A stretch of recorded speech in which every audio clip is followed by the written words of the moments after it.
Thank you for watching Scary Bear Attacks. If you like this episode, please remember to hit the like button and leave a comment or two, then subscribe and click on the bell to receive notifications of whenever we release new videos. Also, please remember to share them to your social media.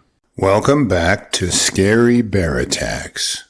Today's episode takes us to the breathtaking yet wild expanses of Canada's Glacier National Park, a place renowned for its rugged mountain peaks, ancient glaciers, pristine alpine lakes, and dense old-growth forests.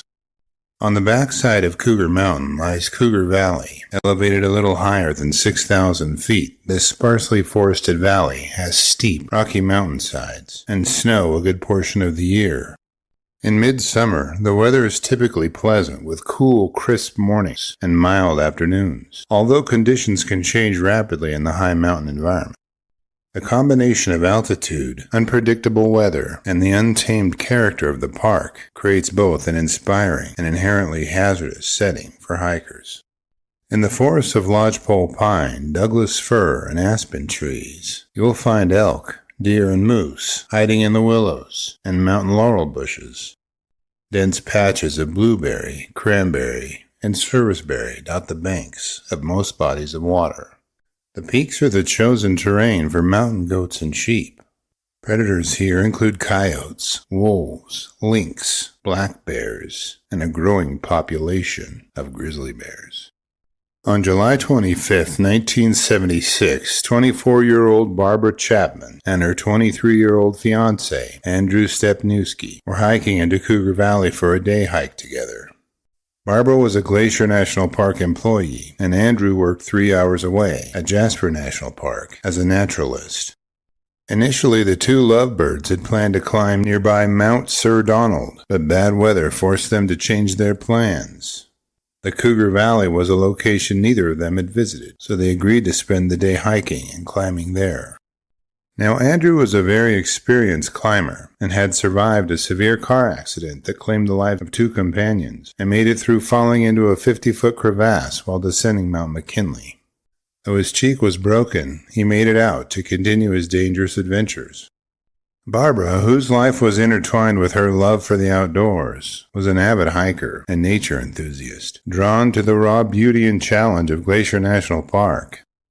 Known for her adventurous spirit and keen eye for natural detail, she often embarked on hiking trips that allowed her to explore the lesser-traveled trails and witness the awe-inspiring landscapes firsthand.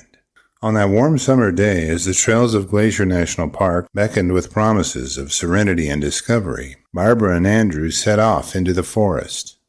As they turned onto the Cougar Valley Trail, they encountered a sign indicating that grizzly bears were in the area. Though a common sight, the sign would prove a foreboding sign of things to come. The path wound through dense groves and across sunlit clearings, with a gentle murmur of mountain streams in the background, a setting that had offered solace to countless visitors over the years. Unbeknownst to the young adventurers, 5 years prior, 3 hikers had been injured in 2 separate attacks only 3 miles away. Now, Barbara and Andrew were very careful on their hiking trip. Working in bear country taught them not to surprise bears, so they whistled and made noise while they hiked the steep mountain trails. Somehow their efforts to alert bears that they were in the area weren't enough, and rounding a bend, their vision was filled with the sight every hiker dreads. Andrew was in the lead and witnessed a grizzly bear closing in on them from only 50 feet away.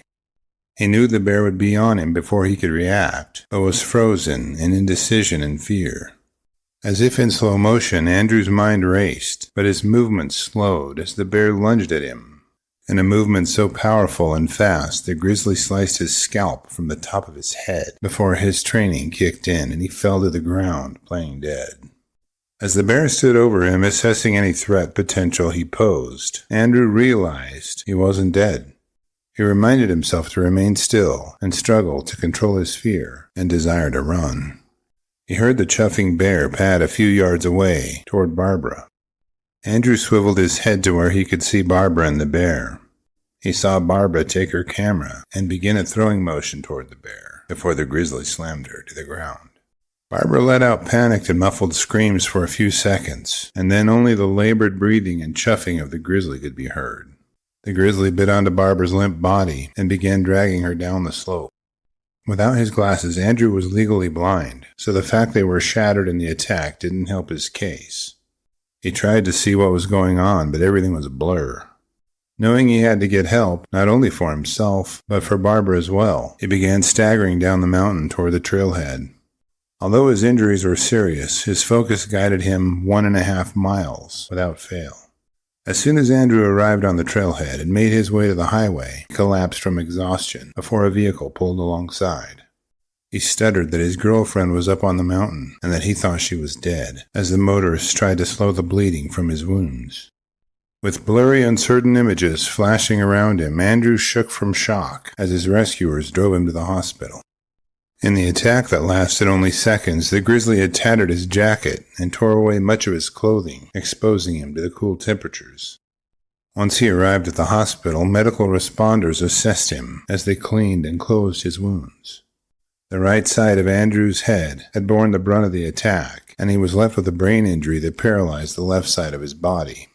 As he lay in the hospital, he recalled how the impact from the bear felt like a sledgehammer had smashed his head.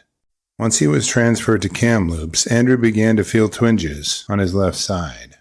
An optimistic neurosurgeon informed him that he would likely recover feeling in the left side of his body, though at the rehabilitation facility in Vancouver, he was told he would never be normal again. After spending a lot of time recovering in the rehabilitation facility, Andrew learned to drive and dress himself again. Assisted by a cane, he could walk soon, but he had to surrender any pursuit of skiing. He forsook mountaineering for hiking, just so he could be in nature once again. He and his wife Ellen are avid bird watchers, and the two shared a love of nature without end. As for Barbara, she was killed in the first seconds of the attack by the sow grizzly.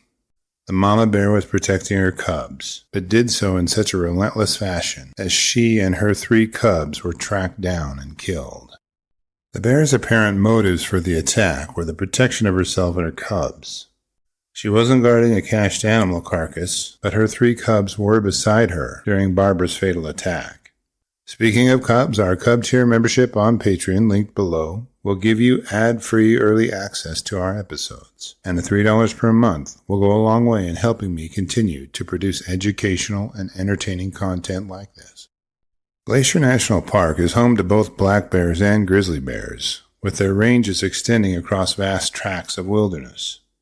While the expansive landscape generally minimizes human-bear encounters, the increasing popularity of outdoor recreation has led to a higher likelihood of interaction, especially on remote trails. Bears in the park are typically elusive and tend to avoid human contact. However, situations involving surprise encounters, such as when a hiker inadvertently startles a bear, can trigger rapid defensive responses. The sudden charge witnessed in Barbara Chapman's case is consistent with documented behavior when bears feel threatened or are protecting their resources. Fatal bear attacks in Glacier National Park remain exceedingly rare.